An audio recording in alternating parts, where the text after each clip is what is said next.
सही बच्चों को नमस्कार। हम बात कर रहे हैं सिंगेज कोऑर्डिनेट की, जिसके चैप्टर 2 स्ट्रेट लाइन की बात हम कर रहे हैं, जिसकी एक्सरसाइज 2.3 की हम बात कर रहे हैं। तो देखते हैं इसका नेक्स्ट क्वेश्चन। देखिए 6 क्वेश्चन क्या कहता है, क्वेश्चन को ध्यान से सुनिएगा, आपकी स्क्रीन पे आ रहा होगा। Find the equations of lines, ज्यादा इक्वेशंस लग रही हैं, parallel to 3x - 4y - 5 = 0 at a unit distance from it. क्या मतलब हुआ? ये एक लाइन है, इस लाइन के पैरेलल लाइन का इक्वेशन निकालना है। पहली बात ये कह रहे हैं, तो हमने कहा देखिए equation of line parallel to line 1, किसी भी लाइन के पैरेलल लाइन का इक्वेशन निकालने का तरीका क्या होता है? तो तरीका ये है कि भाई जो एक्स वाई के जो टर्म है वो ऐसे ही लिखे रहने दो, यानी 3x - 4y, एक नया कांस्टेंट इंट्रोड्यूस कर दो। ये पैरेलल लाइन हो गई, ठीक है।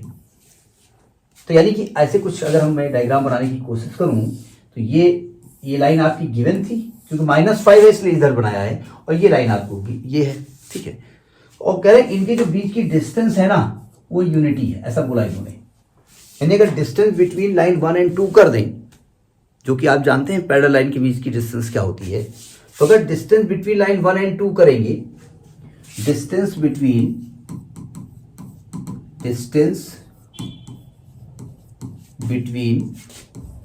लाइंस 1 और 2, तो कैसे निकाला जाता है?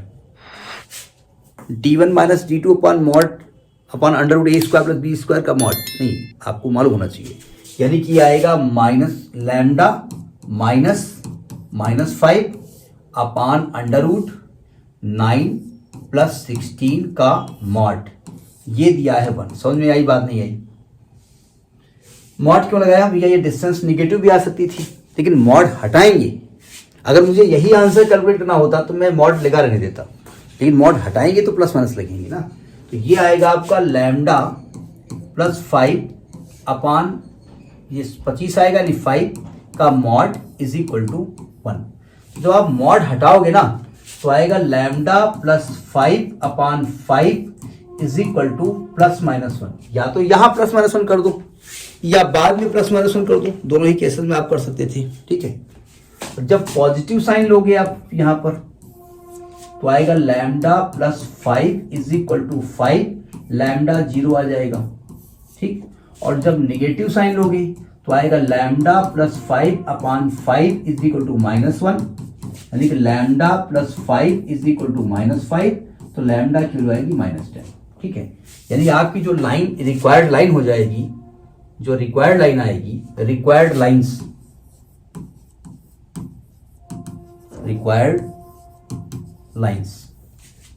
आपने क्या माना है? यहां पर आपने माना 3x - 4y + λ की 2 वैल्यू आएगी, तो एक आएगी 3x - 4y + 0 = 0, और एक आएगी आपकी 3x - 4y + -10 = 0।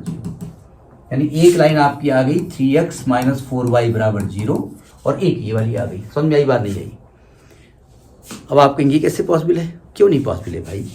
भाई देखो, आपकी जो लाइन है ना, ये जो आपकी पहले से लाइन थी -5 वाली, वो ये है।